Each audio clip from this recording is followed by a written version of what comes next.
Just now we heard about the call of Mathew the tax collector.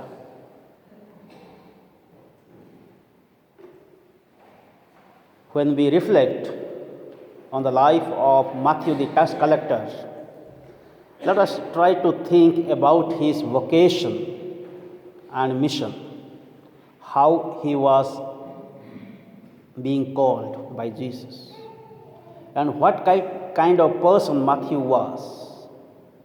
As we know from the gospel, he is known as the tax collector, and he was considered as a sinner.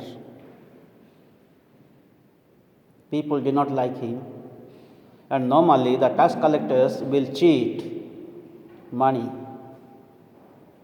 Surely he might have cheated. And therefore we find complaint from the scribes and Pharisees. So they said to the disciples of Jesus, "Your master is sitting with the tax collectors and the sinners. He is dining with them."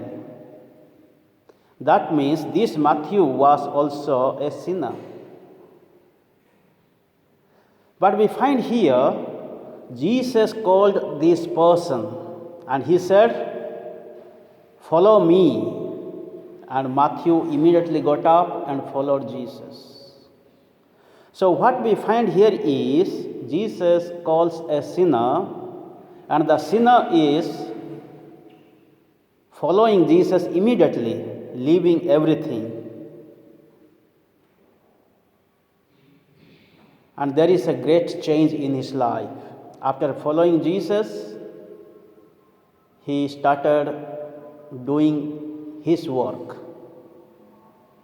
So Mathew the tax collector experienced God's mercy, God's forgiveness, God's love in his life. Although he had money, he did not love for his wealth. He did not love his wealth, but he started loving Jesus. So when we think about the vocation call in our life, let us not think that only Jesus calls the righteous ones. As in the gospel, Jesus said, "I don't call the righteous, but the sinners." I don't want sacrifice, I want mercy. I want love, forgiveness. So this is what God has always mercy on us, showing his love, forgiveness. But what is most important is that where do we find true peace, joy, happiness?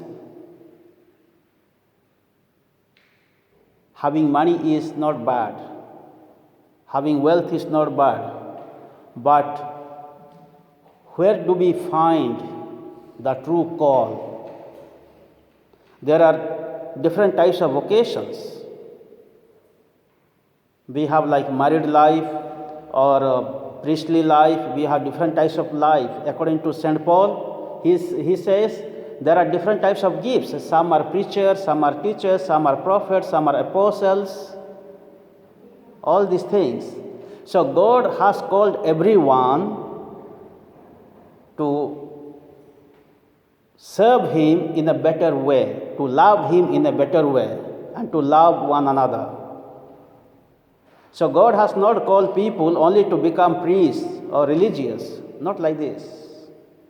So today we need to understand our own vocations, whether we are single or married or divorced or whatever may be. God has called me to come closer to Jesus. God has called me to follow Jesus. God has called me to experience his love, mercy, forgiveness in my life. Even the lay people, they serve God and serve the people in a better way because of their commitment, sacrificial life. And God has been calling us always, as he called in the Old Testament Abraham, Isaac, Jacob, and so many prophets. He has been calling us today. As Jesus called Mathew the tax collector from the booth, He is also calling us today. And let us try to listen His voice. And how can we listen today His voice? We have to keep open our hearts, minds, ears, eyes, everything we have to keep open.